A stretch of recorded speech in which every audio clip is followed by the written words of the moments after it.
lighthouse sa dagat, yung matataas na lighthouse. Ito ay may ilaw at ito ay nagsisilbing ilaw kapag mayroong darating na barko.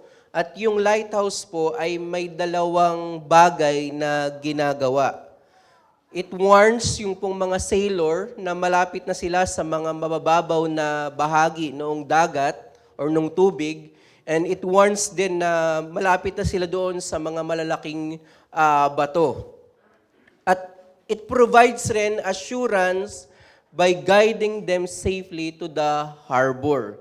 So dalawa yung ginagawa ng lighthouse. Nagwawarn siya na pwedeng mayroong danger, may malapit na mga malalaking bato, or naggagay din siya kung saan yung tamang dadaungan ng barko.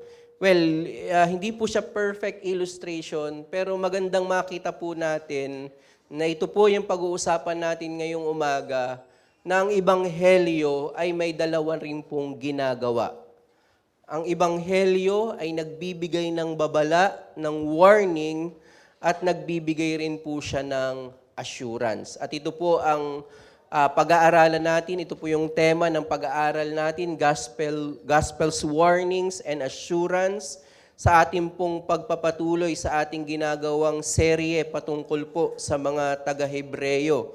Kung maalala niyo po, ang pangunahing tema ng Hebreyo o mga sulat sa mga taga-Hebreyo ay patungkol sa warning sa pagtalikod.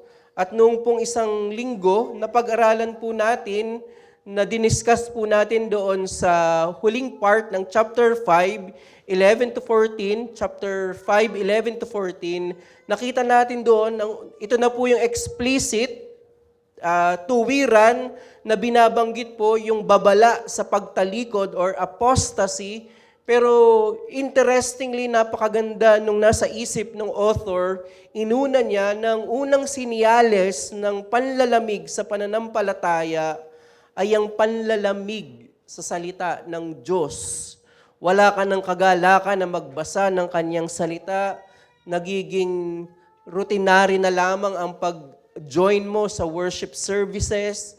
Yun yung ipinakita ng manunulat na ito yung unang senyalis ng panlalamig.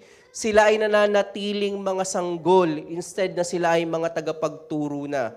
Kaya po yung ating naging mensahe last Sunday, ang lunas sa pagtalikod ay ang panunumbalik sa maalab na pakikinig at pag-aaral ng mga katuruan patungkol sa Panginoong Hesukristo. At sa introduction na ito ng manunulat patungkol sa mga sinyales ng apostasy, nagpatuloy po ang author patungkol pa rin sa babala sa pagtalikod. Siya po ay nagpatuloy at ito po yung binasa ni Deacon Zion, ito po yung pag-aaralan natin sa Hebrews 6, 1 to 12. Hindi na po muna natin babasahin but we will go through dito sa mga verses na ito. So, sa tema po, sa babala, sa pagtalikod, siya po ay nagpatuloy pagkatapos niyang sabihin sa mga sinusulatan niya na magkaroon dapat sila ng sapat na pananampalataya at kaalaman upang sila'y maging pagpapala sa iglesia. Di ba yun yung point? Sila ay nananatiling sanggol kaya hindi sila nagiging blessing sa church. Hindi sila nakakapagbigay ng encouragement dahil sa kakulangan ng kanilang pananampalataya at kaalaman. At yun nga yung pinoint out natin, hindi hiwalay yung pag-increase natin sa knowledge, sa increase natin ng spirituality. Nagpatuloy po siya sa kanyang exhortation patungkol po sa mga unang simulain ng aral ni Kristo. Binanggit niya na po yun doon sa pinag-aralan natin last Sunday. Bagamat noong last Sunday, nagbigay po ako ng examples ng mga basics of Christian faith like Trinity and especially justification by faith alone. Yan ay mga foundational teachings na nagdi-define ng isang totoong Kristiyano at totoong Christian church. Dito po sa ating mga talata ay nagbigay pa ang author ng ilan pang mga specifics ng mga foundational teaching ng Christianity. At least 3 specific teaching na ibinigay ng author. Basahin ko po, ang sabi po sa Hebrews 6 verses 1 and 2, kaya't iwan na natin ang mga unang simulain ng aral ni Kristo at tayo'y magpatuloy sa kasakdalan, maturity, at huwag nating muling ilagay ang saligan ng pagsisisi mula sa mga patay na gawa at pananampalataya sa Diyos ng aral tungkol sa mga bautismo, pagpapatong ng mga kamay, muling pagkabuhay ng mga patay, at ng walang hanggang paghukom.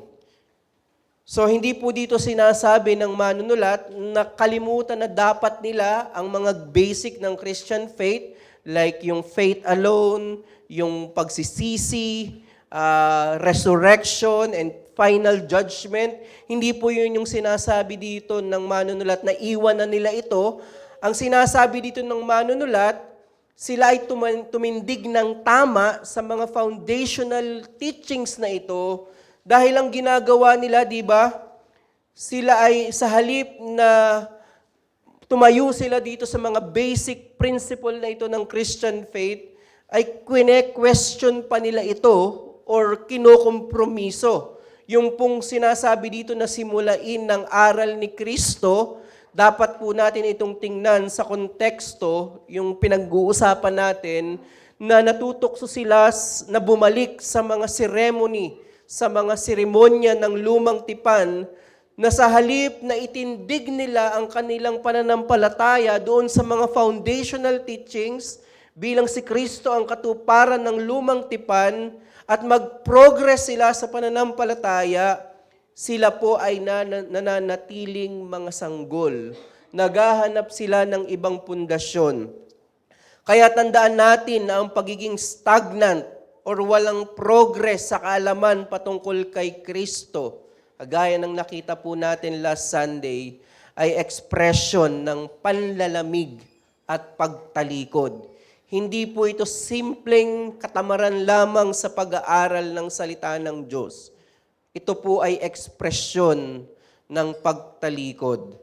Kaya po sa case ng mga mananampalatayang ito, na sinusulatan po ng author, hinahamon niya sila na huwag silang manatiling mga sanggol at itindig nila ang kanilang mga sarili sa mga foundational truth ng Christianity at mag-move on sila, mag-progress sila sa kanilang pananampalataya. At ito po ay relevant hanggang ngayon. Again, hindi po sinasabi ng manunulat na kalimutan natin ang mga ito, sa halip dapat nating itayo ang ating pananampalataya sa mga tamang pagkaunawa sa mga foundational truth na ito. Hindi po ito yung magiging pinaka-point natin, pero discuss lang po natin ng short yung 3 basic na truths na sinasabi dito ng author. Sabi doon, na huwag nating muling ilagay ang saligan ng pagsisisi mula sa mga patay na gawa at pananampalataya sa Diyos. Ipinapakita po dito ng author na even doon sa basic doctrine of repentance and justification, ang mga mananampalatayang ito ay nanlalamig sa mga basic na katotohanan na ito. Bumabalik po sila sa mga seremonya ng lumang tipan na hindi kayang magbigay ng kaligtasan. Yung mga seremonya sa lumang tipan, ito ay dead works. Walang kakayanang magbigay ng kaligtasan. Sa halip na magsisi sila at tumingin sa Panginoong Hesukristo. Sunod naman po na binanggit ng aral tungkol sa mga bautismo, pagpapatong ng mga kamay.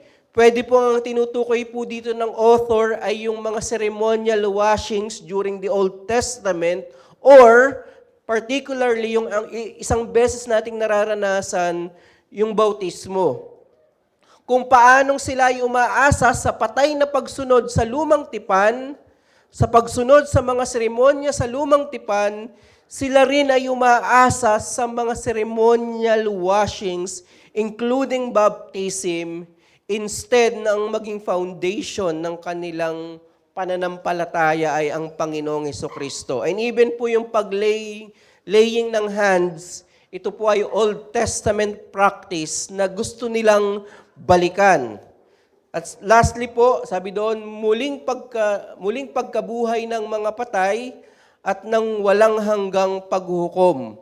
Dahil nananatili po sila sa mga katuruan ng lumang tipan, hindi na sila nag-progress sa kaalaman. While totoo na foundational teaching ang resurrection, dito po tayo nakatayo at inaantay natin ang final judgment, pero po yung maturity po ng Christian faith ay marami po tayong teachings na dapat pag-aralan na relevant sa mga specific case ng ating buhay. At pagkatapos po sabihin ng manunulat na dapat silang lumago sa kaalaman at pananampalataya, ibinigay na niya po ang isa sa pinakamahirap na intindihin sa talata sa Biblia. Nag-struggle po ako dito sa text na ito. Tagal ko pong nag-type kasi pinag-iisip ano ba yung ibig sabihin ng mga talatang ito. At akma po, dahil ang pinakamahirap tanggapin ay ang pagtalikod sa pananampalataya. Hindi lang po theologically, but experientially, isa po sa pinakamahirap tanggapin ng isang church kapag may tumatalikod sa atin at kapag magpapataw po tayo ng excommunication. So yung apostasy ay hindi lamang po mahirap intindihin theologically, mahirap din po siyang intindihin experientially. Marami po tayong pwedeng kunin na mga prinsipyo sa mga talatang ito. Marami po tayong pwedeng teachings na makuha. But for the sake of being specific, ang gusto ko pong makita natin, ang maganda pong makita natin dito, ay ang kapangyarihan ng Ebanghelyo ng ating Panginoong Hesukristo. Ano ba ang ibig sabihin na makapangyarihan ang Ebanghelyo? Ito po yung ating pag-uusapan. Pero para po mas maintindihan natin yung idea ng power of the gospel, maganda po na ikumpara natin ang Ebanghelyo sa kautusan ng Diyos o sa 10 utos ng Diyos. Para maunawaan natin ano ba yung kapangyarihan ng Ebanghelyo. Alam po natin, binasa po kanina sa Romans 3:19-20, alam natin na ang kautusan ng Diyos ay hindi po masama. Ang kautusan po ng Diyos ay infallible expression of the holiness of God. Ito ay ekspresyon ng kabanalan ng Diyos. Sa lumang tipan po, ang pagsunod sa kautusan, dito nakadepende ang katatayuan ng Israel, kung sila ba ay pagpapalain ng Diyos, kung sila ba ay mananatiling nasa mapagpalang bansa, o sila ay susumpain ng Diyos. Kaya ang kautusan po ng Diyos ay mabuti at banal. Pero nabanggit po kanina ni Deacon Zion, ang Diyos ay mabuti. At ito po yung greatest problem ng mga tao. Ang Diyos ay mabuti at banal. Why? Because we are not. At dahil hindi po tayo banal, tayo po ay makasalanan. Kung ikaw ay wala pa sa Panginoong Hesukristo, hindi ka anak ng Diyos, ikaw ay kaaway ng Diyos. Ang sabi po doon sa Romans 3:19-20, ibinigay ang kautusan upang ang lahat ng magmamayabang sa kanyang sariling galing, sa kanyang sariling gawa, ay ang binanggit doon ay parang binubusalan ng kautusan upang manahimik ang bawat bibig. Walang makapagyayabang sa kautusan ng Panginoon. Kung gusto mong sukatin ang katuwiran mo, huwag kang tumingin sa kapitbahay mo. Huwag kang tumingin sa iyong kapwa. Kung gusto mong sukatin ang iyong katuwiran, tumingin ka sa kautusan ng Diyos bilang ekspresyon ng kabanalan ng Diyos. At makikita mo ang sabi ni Pablo, pinapatahimik nito ang lahat ng uri ng pagmamayabang. Pinapakita ng kautusan ng iyong kasalanan. Kaya ang tanging paraan lamang ay ang Panginoong Hesukristo. So, ang nature ng law, may blessing siyang ibinibigay, may binibigay rin siyang condemnation. Yan yung ginagawa ng kautusan. Sa pagsunod ay may pagpapala, pero sa pagsuway ay may sumpa, may kaparusahan. Tandaan po natin, ito po i-discuss natin, while mayroong pagkakaiba po ang kautusan at ang ibanghelyo, sila rin po ay may pagkakapareho.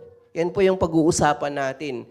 May pagkakaiba ang ibanghelyo at ang kautusan, may pagkakapareho po sila. At ito po ang makikita po natin sa ating mga talata. Ipinapakita po ng ating mga talata, kagaya ng kautusan na kayang magkundina, kayang magbigay ng parusa, kayang magbigay ng babala, ang ibanghelyo rin po ay kayang magkundina. At ipo-point out po natin na greater po ang condemnation ng ibanghelyo compared sa kautusan. Pero ito po yung assurance. Bagamat may greater yung kanyang condemnation na pwedeng ibigay, greater yung kanyang warnings, subalit ang malaking pagkakaiba po ng kautusan at ng ebanghelyo, ang kautusan ay hindi kayang magbigay ng kakayanan na sumunod at magbigay ng katiyakan. Hindi niya kaya yon. Ang kaya lang niya, pag sumunod ka, may blessing, pero kapag ikaw ay sumusuway, ang kaya lang niya ay magbigay sa iyo ng kondemnasyon. Pero ang ibanghelyo, bagamat nagbibigay siya ng warning and condemnation, ang ibanghelyo po ay nagbibigay ng kakayanan na tayo ay makasunod sa Diyos. At nagbibigay rin po ito ng katiyakan ng kaligtasan. Kaya po bilang summary or message natin po dito sa Hebrews 6, 1-12, ito po yung pwede nating makuhang principle or message. Ang kapangyarihan ng Ebanghelyo ni Jesucristo ay kayang magbunyag ng mga mapagkunwari at kayang magtuwid at magbigay ng katiyakan ng kaligtasan sa mga totoong mananampalataya. Ang kapangyarihan ng Ebanghelyo ni Jesucristo ay kayang magbunyag ng mga mapagkunwari at kayang magtuwid at magbigay ng katiyakan ng kaligtasan sa mga totoong mananampalataya. The power of the gospel can expose the hypocrisy of the hypocrites, sanctify believers, and provide assurance of salvation to those who are truly saved. Ito po ang ginagawa ng kapangyarihan ng Ebanghelyo. Nag-i-expose siya ng hypocrisy. Ini-expose niya yung mga hypocrites inside the church. Kaya pwede po nating tingnan na bagamat ang kinakausap dito ng author ay isang congregation lamang, isang church, pero ang kinakausap dito, kagaya ng binanggit doon sa lupa na tinaniman, 2 uri ng lupa, ito rin po ay 2 uri ng mga tao na kinakausap. Ang mga taong nagkukunwari na sila ay mananampalataya at ang mga taong totoong mananampalataya. 2 bagay lang po na nakalpaloob doon sa ating message ang ating titingnan. Una po ay Gospel's warnings, ang mga babala ng Ebanghelyo, and Gospel's assurance. Una po, pwede na po nating makita dito ang mga babala ng Ebanghelyo or Gospel's warnings. Ang sabi po ng manunulat sa verses 4-6, sapagkat hindi mangyayari na ang mga dating naliwanagan na at nakalasap ng kaloob ng kalangitan at mga naging kabahagi ng Espiritu Santo at nakalasap ng kabutihan ng salita ng Diyos at ng mga kapangyarihan ng panahong darating at pagkatapos ay tumalikod ay muling panumbalikin sa pagsisisi. Yamang sa kanilang sarili ay muli nilang ipinako sa krus ang anak ng Diyos at itinataas sa kahiyan. Ito po yung pinakamahirap unawain na mga talata. isa sa mga mahirap unawain na mga talata sa Biblia. Kaya po may iba't ibang interpretation or understanding sa mga talatang ito. And forgive me, pagbigyan niyo po ako na i-discuss po natin briefly yung three major interpretations para makita natin kung ano ba yung tamang interpretation. Ang una pong interpretations, dahil po doon sa mga language na ginamit, na totoo, I agree na salvific yung mga language. Naliwanagan na, nakalasap ng sa kaloob ng kalangitan, heavenly blessings, mga naging kabahagi ng Espiritu Santo, mga salvation language yan na nagpre-presuppose, parang naligtas yung mga taong ito. So yung una pong interpretation, unang understanding sa text na ito po yung ginagamit nila sa theology na nawawala ang kaligtasan. Pwede kang maligtas, pero dahil sa iyong pagtalikod, sa iyong kasalanan, ay nawawala ang kaligtasan. We admit, dahil doon sa mabibigat na mga salita ng mga text na ito, for them, they conclude na pwedeng ang isang tao ay mawala sa kaligtasan. Ito po yung katuruan ng mga Arminians. At isa pong kilala na Arminian ay yung umawit ng ating kinakanta na And Can It Be? Si John Wesley. Sabi po ni John Wesley, on this authority, doon sa Hebrews 4-6, on this authority, I believe a saint may fall away, that one who is holy and righteous in the judgment of God himself may nevertheless so fall from God as to perish everlastingly. So nag-conclude si John Wesley, dahil doon sa mga language na ginamit ng Hebrews 4-6, clear doon na nawawala ang kaligtasan. So fair na interpretation kasi nga, paano nga naman natin i-defend na yung mga language na ginamit ay pangkaligtasan, nalasap ang mga nakibahagi sa banal na spirito. Pwede bang ang isang unbeliever ay makibahagi sa banal na spirito? So may weight yung sinabi ni John Wesley. Pero kailangan po nating makita yung unity of the Scripture. Yung mga obscure and hard to understand na passages ay hindi dapat po siya mag-stand alone. Yung unity of the Scripture ay hindi dapat po kokontra yung isang teaching sa another teaching. This interpretation will contradict many passages of the Scriptures. For example po, yung sinabi ng Panginoong Jesucristo sa John 10:28-29. Yung daw ibinigay sa Kanya ay hindi na mawawala dahil hawak niya at hawak ng Ama. So kung tama yung interpretation ni John Wesley or ng mga Arminian na nawawala ang kaligtasan, nagko-contradict yung mga truths na ito. Second position, natatawa ako dito kasi this was my previous position, yung understanding na hypothetical warning. Ito yung dati kong posisyon, pero dahil, kaya maganda rin po yung pakikipag-discussion na hindi ka lang asa doon sa mga literature na binabasa mo. Maganda rin yung iron sharpens iron.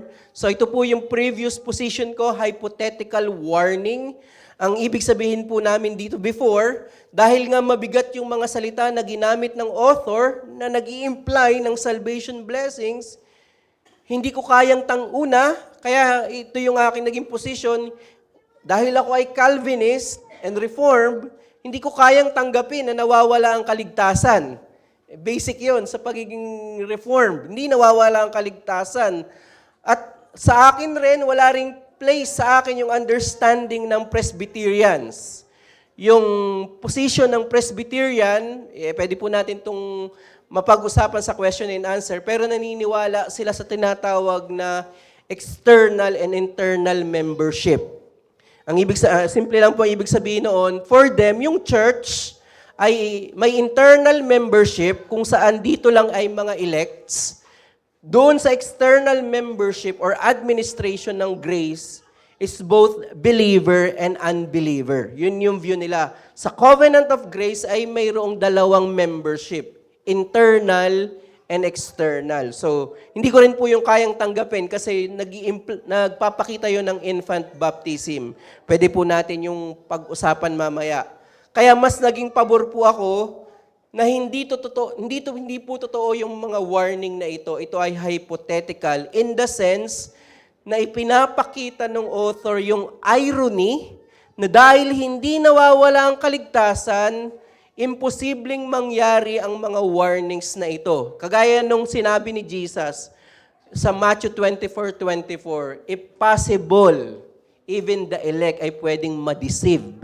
So ganun ko dati yun naintindihan. Para mas maging malinaw yung position na ito, dinefine ito ni Moeller, hindi po ito yung position ni Albert Moeller, pero dinefine ni Moeller, this is a rhetorical technique used by the author to offer an ominous warning of something that cannot actually happen. Nevertheless, because of its grim consequences, it incites believers to cling to Christ and to grow in grace. Ang sinasabi po ng hypothetical warning, yung irony, na hindi pwedeng mangyari to kasi pwede ba nating ipako muli ang Panginoong Hesukristo kagaya nung sinabi sa verse 6, na kapag daw ay tumalikod, muli nating ipinapako ang Panginoong Hesukristo. Hindi yun pwedeng mangyari. Kaya itong mga warning na ito ay hypothetical, yung irony na hindi pwedeng mangyari na tumalikod ang isang mananampalataya. Pero iniwanan ko na po yung position na yon kasi nagiging hindi real doon sa context and passage. At ito po yung position ko for now ay real warning. Totoo po yung warning. Totoo yung babala. Pwede po natin itong basahin sa lahat po ng mga professing Christians, general, para sa lahat ng mga professing Christians, or sa immediate context na sinasabi ng author, yung pong ginamit po dito na case ay yung experience po ng Israel. Di ba yung Israel ay sinave ng Panginoon sa kamay ng mga Ehipto? Lahat ng Israelites, sinave ng Panginoon sa kamay ng mga Egyptians through Moses, pero we affirm na hindi naman lahat ng Israelites ay saved. Mayroon doon na hindi sila saved. While totoo silang mga Israelites, pero hindi sila lahat saved. Sabi ni Richard Phillips, the warning therefore is that like those who left Egypt as part of Israel, we may have a very real experience of the phenomena of God's saving power through our participation in the church. Yun pala yung key. Ang sinasabi natin dito, real yung warning dahil pwedeng ma-experience ng isang hypocrite, ng isang hindi totoong mananampalataya ang mga pagpapala ng Ebanghelyo through the church. Ibig sabihin, posible na maranasan ng mga mapagkunwari ang mga pagpapala ng Ebanghelyo sa pamamagitan ng pagiging kabahagi ng iglesia. Isa-isahin po natin yung mga ginamit na language. Sabi doon yung daw mga naliwanagan na. Ang salita pong ito ay related sa baptism. Naliwanagan na, enlightened. Dahil po sa context, binanggit po sa verse 2, yung word na baptism, ng aral sa mga bautismo. So related po ito sa baptism, naliwanagan na, at related rin po ito sa pakikinig ng salita ng Diyos. Ginamit rin po yan sa Hebrews 10:32. So yung naliwanagan na, if tama yon na ito ay may related sa baptism and preaching of the word, pwede itong ma-experience externally ng isang hypocrite. Pwede tayo makapag-baptize ng hindi naman totoong mananampalataya dahil hindi natin alam. Lahat tayo dito, kahit may mga mapagkunwari dito ngayon, na-access nila yung Word of God freely. So yun yung pwede nating tingnan. Sabi pa doon, nakalasap ng kaloob ng kalangitan, mga heavenly blessings. At isa po sa clear na heavenly blessings na pwede lang mapartake ng isang hypocrite, walang iba po kundi ang Lord's Supper. Heavenly blessings po ito. Ito ay reality ng pagpapala ng Panginoong Jesucristo. Pero dahil siya ay external, pwede pong makapag-partake ang isang hypocrite. So, yun po. May mas akma itong position na ito. Pwede nilang maranasan ang mga pagpapala ng kalangitan through the sacraments, baptism and Lord's Supper, while they remain hypocrites. At sabi doon, nakalasap ng kabutihan ng salita ng Diyos. Nandun na po, pangangaral din ng salita ng Diyos. So, yun nga yung na-mention ko kanina. Kahit ang isang hypocrite ay kayang makarinig ng salita ng Diyos. At sabi doon, ng mga kapangyarihan ng panahong darating. Ang binabanggit po dito, kinungklud na yung iba't ibang mga blessings ng bagong tipan sa iglesia. While hindi po nila pwedeng matanggap yung mga pagpapala ng kaligtasan, totoong pagpapala ng kaligtasan, but externally, pwede po nilang ma-experience ang panalangin, ang pangangaral ng salita ng Diyos, ang bautismo, at banal na hapunan. Lahat ng mga ito ay may experience even ng hypocrites and true believer sa loob ng iglesia. Kaya ang babala po ng author, imposible na silang panumbalikin sa pagsisisi. Hindi po nito ibig sabihin na lahat ng nag-apostate, lahat ng na-excom ay wala ng pag-asa. Wala po yun sa ating kamay. Hindi po natin kaya, ang sinasabi din dito, yung walang kakayanan ng iglesia na mag-restore sa case ng mga nag-apostate at tumalikod. Hindi po natin yun kaya. Hindi po natin sinasabi na wala na silang pag-asa, pero sa ating, kapag pinag-usapan yung mga baptism, Lord's Supper, hindi natin kaya. Dahil yun ay for true believer. Ang may kaya lang doon, of course, ang soberanong kamay ng Panginoon. Hindi na sila kayang panumbalikin sa pagsisisi dahil sa kanilang pagkukunwari ay para nilang muling ipinapako ang Panginoong Hesukristo. At yung word na muli nilang ipinapako ang Panginoong Hesukristo, sinasabi ng mga apostate na ito, bakit kailangan muling ipako si Kristo? Sinasabi nila na walang kapangyarihan ang Ebanghelyo. Siguro kilala nyo na yun, malapit din ito sa akin. Yun yung reasoning niya. Totoo yung kanyang mga pagsisisi pero hindi makapangyarihan yung gospel. Totoo yung kanyang emotion daw sa panalangin pero hindi makapangyarihan yung gospel. At yun yung sinasabi dito ng manunulat. Sa pagtalikod ng professing Christian, sa pagiging consistent ng pagiging sa mga hypocrites, sinasabi nila, ipinapangaral nila, kailangan nila muling ipako si Kristo dahil hindi naging effective yung unang pagkapako. Walang power yung unang pagkapako. Tandaan po natin, ito po ay totoong warning para sa lahat. Bagamat mabigat po ang paglabag sa kautusan, yan po yung pinag-usapan natin kanina, mas mabigat po ang paglabag sa Ebanghelyo. Dahil hindi mo lang dito itinatanggi ang Creator na lumikha sa iyo. Mabigat na kasalanan na itanggi. Gaya ng mga atheist, mabigat na yung nakasalanan na itanggi nila that God is the Creator God. Pero sa Ebanghelyo, tinatanggi mo na ng Diyos ay Creator, itinatanggi mo na rin na siya ang nagligtas sa iyo. Ang kanyang pagiging tagapagligtas. Kaya po napakabigat po ng mga warning sa Biblia.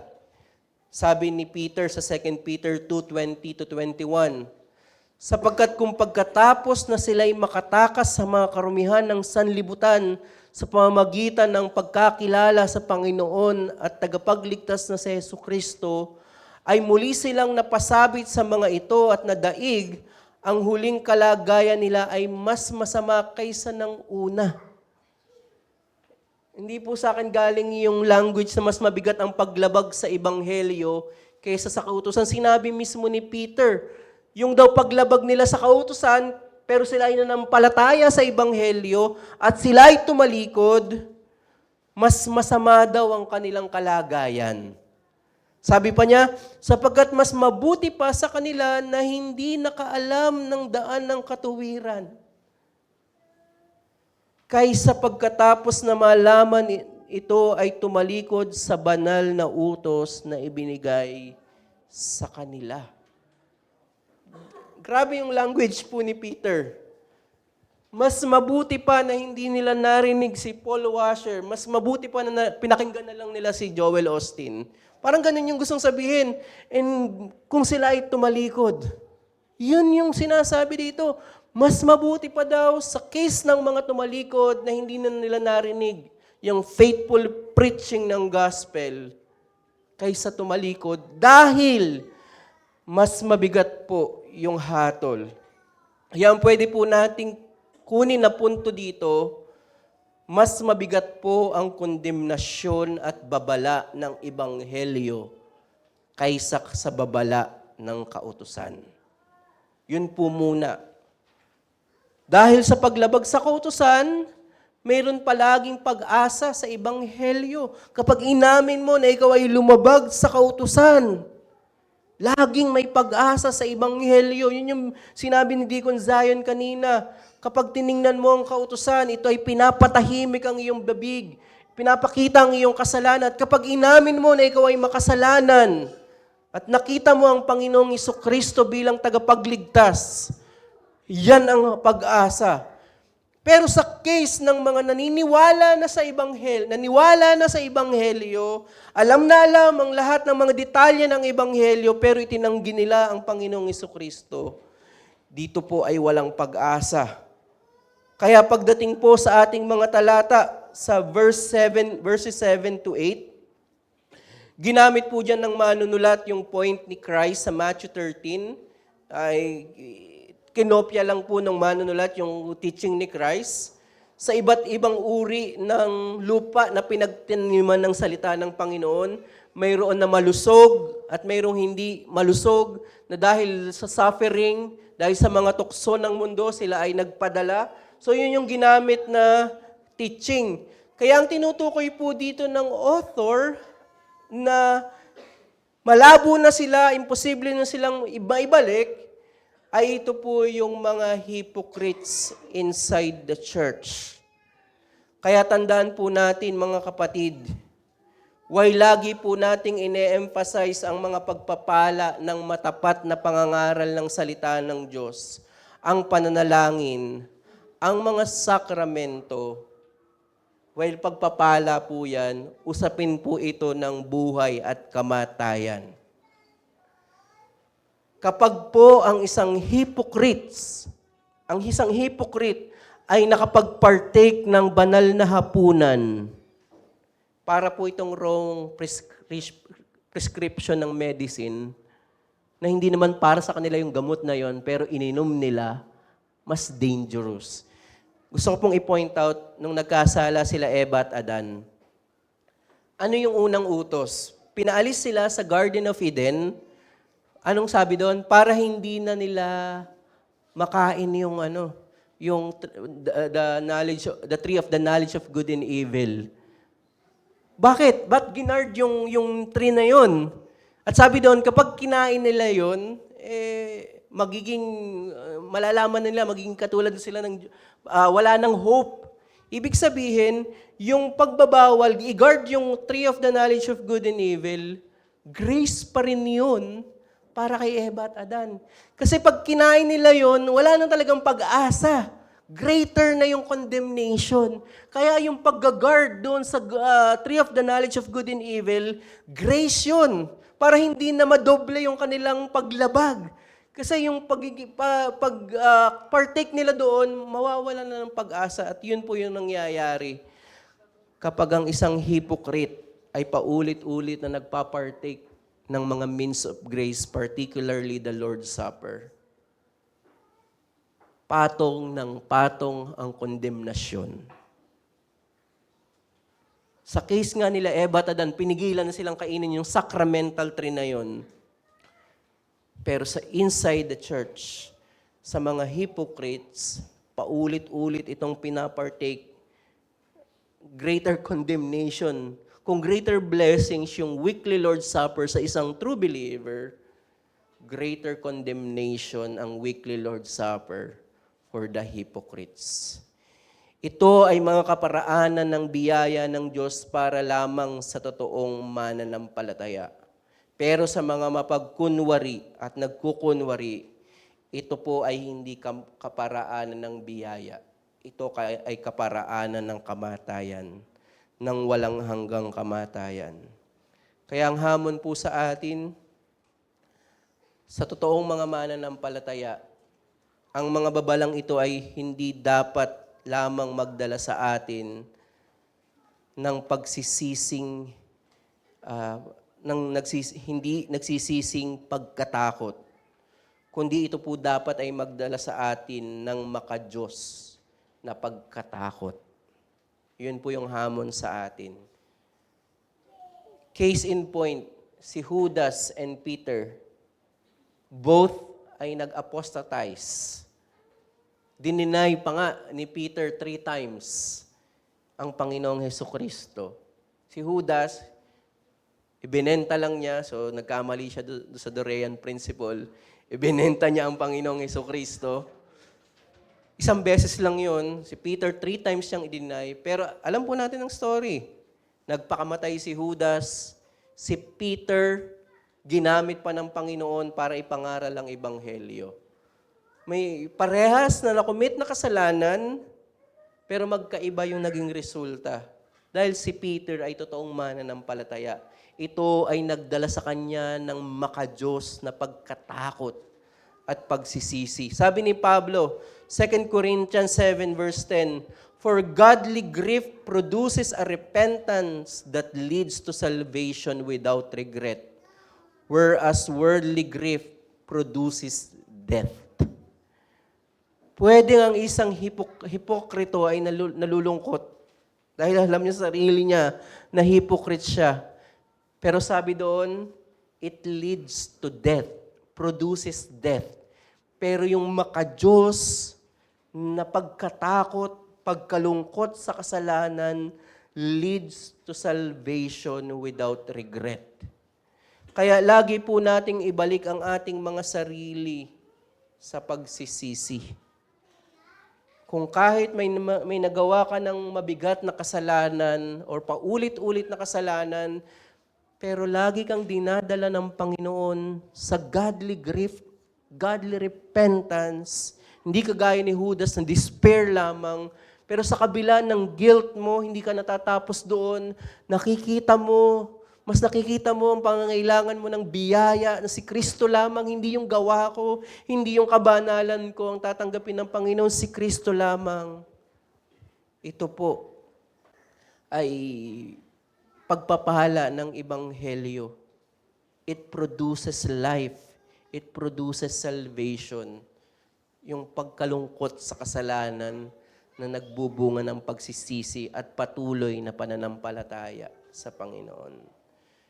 Bilang application lang po ito sa mga Christian families.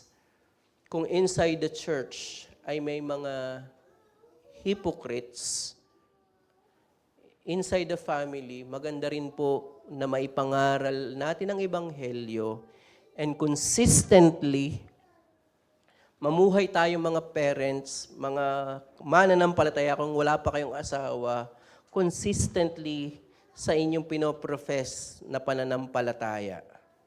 Sabi po, quote ko lang po yung sinabi ni Richard Phillips. "I have noticed that if an adult is a truly vile and blasphemous hater of Christ and Christianity, it is often someone who was raised in the church and whose rock-hard heart is described by this passage. Let us pray, therefore, Let us therefore pray diligently for our children and set an example not of a spiritual hypocrisy, but of real and attractive faith. May blessing po sa Christian family. Nandun na yung hope. Malapit na ang ebanghelyo. May blessing po ang family worship. Nagliligtas po ang Panginoon. May pangako ang Panginoon na malapit na sila sa ebanghelyo. Pero may danger din po. If yung mga parents, yung mga Christian na member ng family ay hindi na mamumuhay consistently sa kanilang profession of faith, yun yung makikita ng mga bata, pag tayo nag-uusap, yung family members nag-uusap ng problem sa church, may pinagchichismisan sa loob ng church, inside the family, naririnig ng mga bata, tumutulong yun to harden their hearts. At isa po sa malungkot na pwedeng mangyari, kagaya ng mga apostates, alam nila yung ebanghelyo, pero harden na yung hearts nila, ayun po yung malungkot na pwedeng mangyari sa mga bata.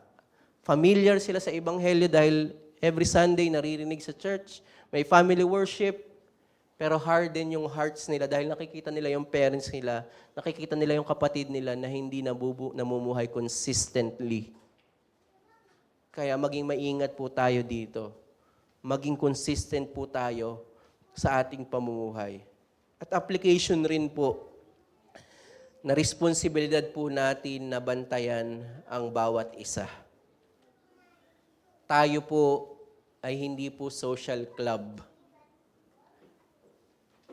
Tayo po ay hindi nabubuhay. Gusto natin maging banal, gusto natin maging theologically sound for ourselves. Anong sabi doon? Nananatili silang sanggol at hindi sila nakakapagturo. Kaya yung pag-progress natin in our knowledge, in our sanctification, ang layunin po niyan ay para mabantayan po natin ang isa't isa. Hindi po tayo social club na kahit sino na lamang pwedeng maging member. Tayo po ay covenant community of God.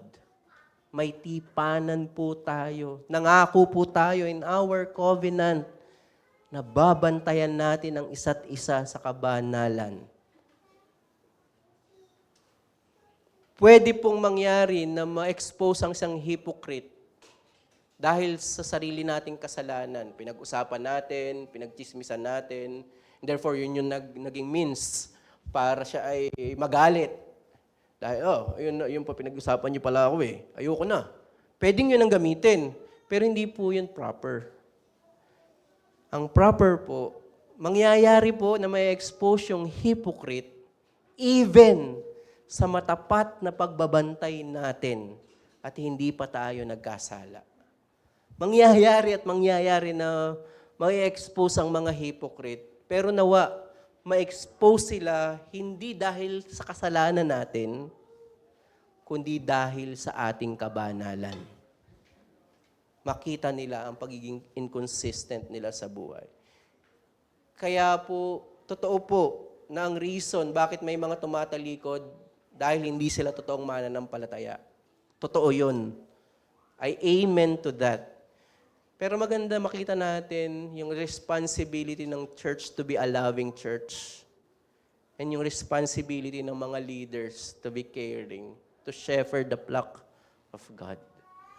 May mga case sana na napigilan ng pagtalikod, ang pag-apostatize, kung ginawa ng church yung kanyang responsibility, kung ginawa ng pastor yung kanyang responsibility na mag-oversight. Hindi ko po minamalay na ang root talaga ay yung pagiging unregenerate. Totoo yun. Walang nagdi-deny doon. Pero sa responsibility, may place na para mapigilan ang mga apostasy na ito ay yung pagiging loving ng church at yung pagiging faithful ng mga leaders and pastors. So yun po yung warning na mabigat dito sa mga talatang ito. But lastly, ang pagbibigay ng katiyakan ng Ebanghelyo. Tandaan po natin na bagamat totoo ang babala ng Ebanghelyo, hindi po bad preacher yung author. Yung bad preacher po is puro warnings, puro rebuke. Walang grace. Bad preaching po yun. Pero dito po yung author, while mahirap unawain, mabigat yung mga warnings niya, pero natapos po siya, nagpatuloy po siya sa pagbibigay po ng encouragement and assurance of salvation for true believers. Verse 9, ngunit mga minamahal, kami ay lubos na naniniwala sa mga mabuting bagay tungkol sa inyo at sa mga bagay na may kinalaman sa kaligtasan, bagamat kami ay nagsasalita ng ganito. Ang sinasabi ng author, bagamat kami ay nagsasalita ng ganito, may warning kami, generally, particularly sa mga hypocrites, to expose them, yet in your case, sabihin, ito na yung second group. Ito na yung mga totoong mananampalataya. In your case, sabi ng author, kami ay lubos na naniniwala sa mga mabuting bagay tungkol sa inyo, sa mga bagay na may kinalaman sa kaligtasan. Bagamat nagbigay siya ng totoong babala, naniniwala ang manunulat na ang babalang ito sa totoong mananampalataya ay magriresulta ng totoong pagsisisi at pananampalataya. Hindi lang ito magriresulta ng remorse. Itong warning na ito is a grace upang ang isang totoong mananampalataya ay manumbalik sa pagsisisi. Kung kaparusahan ang mararanasan po ng mga mapagkunwari, pagpapala ang mararanasan ng mga totoong mananampalataya. Verse 10, sapagkat ang Diyos ay hindi masama, hindi niya kaliligtaan ang inyong gawa at ang pag-ibig na inyong ipinakita sa kanyang pangalan, sa inyong paglilingkod sa mga banal na gaya ng ginagawa ninyo ngayon. Nagbigay po ang manunulat, paano ba natin malalaman na tayo ay totoong ligtas at may katiyakan ng kaligtasan? Gusto kong bigyan ng emphasis po, sabi doon, hindi niya kaliligtaan ang inyong gawa at ang pag-ibig na inyong ipinakita sa kanyang pangalan. Ipinapakita po dito ng manunulat na bagamat hindi perpekto ang motibo ng isang mananampalataya, ng isang totoong mananampalataya, ang kanyang motibo ay totoo at nakaugat sa pag-ibig niya sa Diyos. Pero nag-struck po sa akin, while mabibigat po yung mga warnings, theological, practical, ang ganda po nung sinabi niya, paano natin malalaman na tayo ay totoong ligtas? Napaka-specific po nung author dito. Very brilliant. Sabi doon, sa inyong paglilingkod sa mga banal. While may problem sila doctrinally, di ba? Gusto nilang bumalik sa lumang tipan, nakikita nila yung ganda ng lumang tipan, mas gusto nila yung shadow kaysa sa reality. Theologically, may problem sila. Pero ang ganda po dito ng sinasabi. Ipinakita dito ng manunulat na ang ekspresyon ng isang totoo at malusog na pananampalataya ay ang pag-ibig sa kapwa mananampalataya. Sa kabila po ng ating mga remaining sins, totoo po yan, hindi po yan matatapos hanggang bumalik ang Panginoong Jesucristo. Pero kung mayroon kang totoong concern sa iyong kapatid, sa mga may sakit, kinukumusta natin, ipinapanalangin natin, dinadalaw natin. Ito po ay sinyales na totoo ang iyong pananampalataya.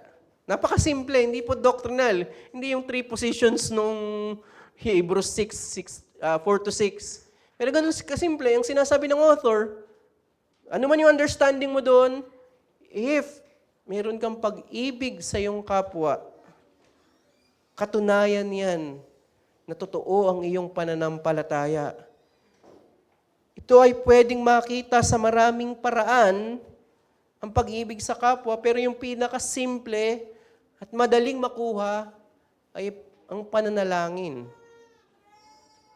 Palagian mo bang naaalala ang mga kapatid sa panalangin? Yun ay ekspresyon ng pag-ibig mo sa iyong kapwa mananampalataya. Nakikiramay ka sa kanilang mga kalungkutan. Nananalangin ka sa kanilang mga kabigatan. Hindi lang po yun. Hindi lang po sa kabigatan. Ang isang ekspresyon din ng totoong pananampalataya o pag-ibig sa kapwa mananampalataya ay nakikisaya ka sa kanilang mga tagumpay. Ina-affirm mo na blessing yun ng Panginoon. Salamat, Panginoon. Pinagpala mo ang kapatid ko. Sa halip na mainggit ka, i-judge mo, pagpapasalamat sa Panginoon. Kaya ang point po natin dito, ang Diyos ay nagbibigay ng katiyakan ng kaligtasan sa mga tunay na mananampalataya. At ang isa pong specific sign ng assurance of salvation, nakikita ito sa pamamagitan ng totoong pag-ibig sa Diyos at sa kapwa mananampalataya. Kaya po ito yung warning sa isang iglesia sa Revelation. So, tingnan po natin yung Revelation. Napag-usapan po natin ito last Sunday, pero tingnan po muli natin Revelation 2:4, yung iglesia sa Efeso. Marami siyang magandang ginawang mga bagay, pero sabi ni Jesus sa iglesia sa Efeso, Revelation 2 verse 4, ngunit ito ang hindi ko gusto laban sa iyo. Inaffirm na niya yung mga ginawa ng Efeso magaganda, pero may warning siya. Iniwan mo ang iyong unang pag-ibig. Ang pag-ibig po na tinutukoy dito, specifically, they had lost their love for one another. Yun yung warning ng Panginoon. Nawala yung pag-ibig nila sa isa't isa. Kaya being a doctrinally sound church is commendable. Maganda po na nag-aaral tayo ng mga doktrina. Pinag-aaralan po natin yung Christ descent, at iba't ibang mga doctrine. Nag-hold tayo sa isang faithful expression ng Biblia, ang 1689 London Baptist Confession of Faith. It is commendable, but it is proven through love for one another. Ang totoong paghawak sa katotohanan ng salita ng Diyos ay dapat magresulta ng totoong pag-ibig, totoong concern natin sa ating kapwa mananampalataya. Kaya po, ang panlalamig sa pag-ibig sa kapatiran, nagiging bitter ka sa iyong kapatid. Ang panlalamig po sa pag-ibig sa kapatiran ay iisa po sa panlalamig din sa pananampalataya. Kayo lang po ang makakasagot nito. Kaya sabi po ng author, 11 verse 12, at nais namin na ang bawat isa sa inyo ay magpakita ng gayong ding sigasig upang inyong malaman ang ganap na katiyakan ng pag-asa hanggang sa katapusan. Paano daw nila makikita yung walang hanggang pag-asa? Maging masigasig kayo sa context noong sinabi niya sa verse 10, pag-ibig sa kapwa mananampalataya. Sabi doon, upang kayo huwag maging mga tamad, kundi mga tagatulad kayo sa kanila na sa pamamagitan ng pananampalataya at ng pagtitiis ay nagmamana ng mga pangako. So yes, ang isang sinyales na ikaw ay lumalago sa pananampalataya ay ang paglago sa kaalaman. Yun yung diniscuss natin last Sunday. Pero ang ganda po, precise yung author dito. Isa rin sa senyales na lumalago ka, totoo kang mananampalataya, kung lumalago ba ang pag-ibig mo sa kapatiran. Kaya ang hamon po sa atin, labanan po natin ang anumang uri ng pagtalikod sa palagiang panunumbalik sa Ebanghelyo ng Panginoong Hesukristo. Kasama po dito ang iba't ibang mga principles na nakapaloob sa Ebanghelyo. At ito po yung ilang mga principle na hindi lamang ito patungkol na tayo ay ginastify. Marami po itong mga expression. Sabi ni John 4:7, napag-aralan na po natin dito, ito. Pero sabi ni John, "Beloved, let us love one another, for love is from God, and whoever love has been born of God and knows God." Consistent po yung itinuturo ng Biblia. God is love, and let us love one another, for love is from God. At kung sino daw yung umiibig, siya ay ipinanganak ng Panginoon. Colossians 3:13, bearing with one another, and if one has a complaint against another, forgiving each other, as the Lord has forgiven you, so you also must forgive. So yun daw po. Love and forgiveness. Yun yung mga virtues ng isang totoong mananampalataya na resulta ito ng Ebanghelyo. Pero gusto ko pong magtapos. Makikita po natin na ang panagot sa pagtalikod ay hindi yung secret devotion, special event, hahanapin mo ang Panginoon, soul searching, magkakambing ka mag-isa para hanapin ko ulit yung espiritu ko. Ako'y naliligaw na, so kailangan kong ma-refresh, magkakamping ako mag-isa, soul searching. Na segue lang po, nag-camp din ako mag-isa dati, nag-bike po ako mag-isa, at pinicturean ako ng may-ari ng camp, ang caption ay soul searching daw. Segue lang po yun. Medyo grabe naman to, hindi nagpaalam, ba't ganun yung Pero hindi po ganun yung panunumbalik. Dito po sa ating mga pinag-uusapan, ang panagot sa anumang uri ng pagtalikod is communal in nature. Kung nangyayari ang pagtanggap sa isang totoong mananampalataya in the context of a local church, and even yung sagot sa pagtalikod ay nasa konteksto rin ng local church. Through the means of grace, through our fellowship, through our encouragement. So yung sagot sa apostasy, hindi po ito individual act, kundi ito po ay communal. Truly, the church is the ark of safety for the believers. Ito yung Noah's Ark ng mga mananampalataya. Di ba sa Noah's Ark, inutos ng Diyos na magtayo si Noah ng ark upang sila ay maligtas, upang hindi sila maapektuhan ng bagyo, hindi sila mapatay noong bagyo na parating, kasama doon yung iba't ibang mga uri ng hayop. Yun po ay typology ng Panginoong Hesukristo na nagligtas sa atin, pero yung secondary niya, typological rin po yun ng church. The church is the ark of safety for true believers.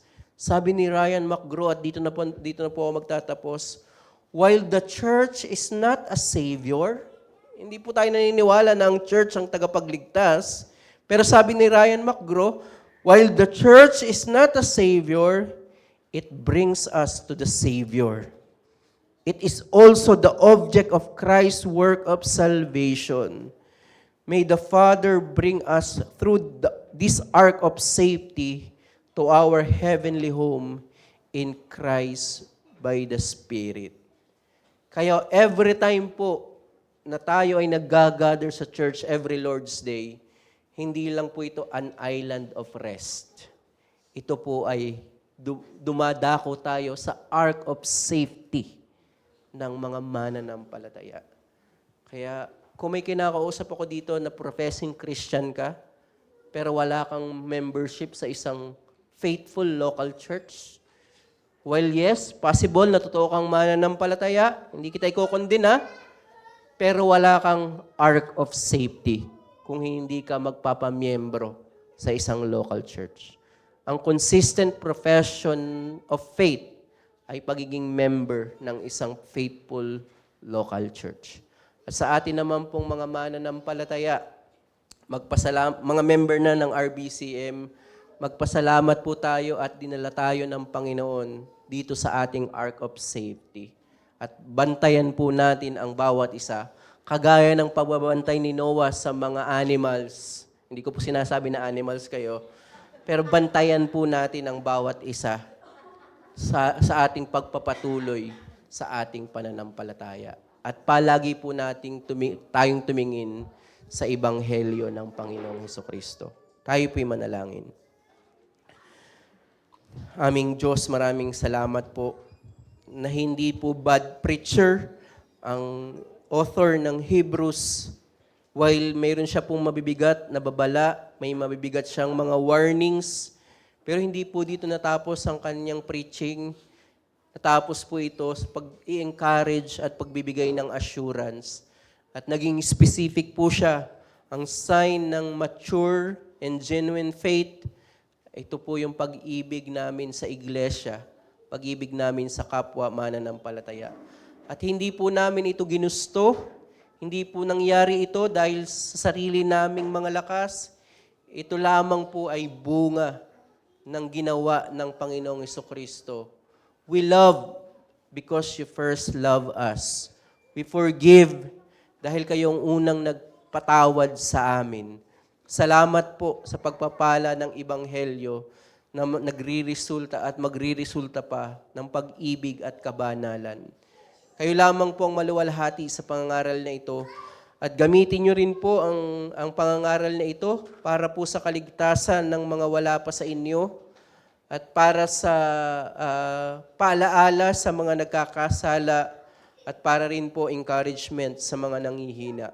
Kayo lamang po ang mag-glorify sa mga pangangaral na ito sa pangalan ni Jesus. Amen.